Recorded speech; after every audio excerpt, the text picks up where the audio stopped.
दोस्तों आप सभी खेसारी फैंस के लिए एक गुड न्यूज़ निकल कर आ रहा है। जी हाँ दोस्तों, आज बात करने वाले हैं खेसारी भैया के बारे में।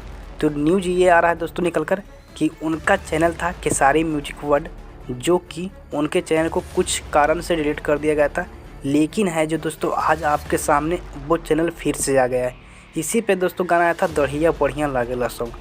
तो दोस्तों कुछ कारण से डिलीट कर दिया गया था, बट आपके सामने अब वहाँ पे यूट्यूब पे आ चुका है, तो आप लोग सर्च कर देख सकते हैं। और दोस्तों वही बात करें तो यहाँ पे खेसारी भैया के राइटर हैं पवन पांडे, जो पोस्ट किए फेसबुक पे, बताएं कि होली वाला गाना मैं लिखने के लिए रेडी हो चुका हूँ और ये आप लोगों के बीच में जल्द ही खेसारी भैया का गाना आने वाला है। तो दोस्तों तब तक के लिए आप लोग दिल थाम कर बैठिए, क्योंकि आप लोग के बीच में जल्द ही होली वाला गीत आने वाला है। तो इसीलिए बोलता हूँ कि आप लोग अब धैर्य बनाकर रखिए, क्योंकि इसके पहले आया था धमाका हो यारा 2 में, और देखिए अब देखिए क्या होता है होली वाला, कहाँ पे धमाका होता है। तब तक के लिए बन रहिए। और हाँ दोस्तों, वीडियो को लाइक नहीं किया तो लाइक कर दे, क्योंकि आपको नए नए अपडेट देते रहता हूँ। तो प्लीज़ आप लोग चैनल पर पहली बार हैं तो सब्सक्राइब करके भी बेल आइकन प्रेस कर लीजिएगा।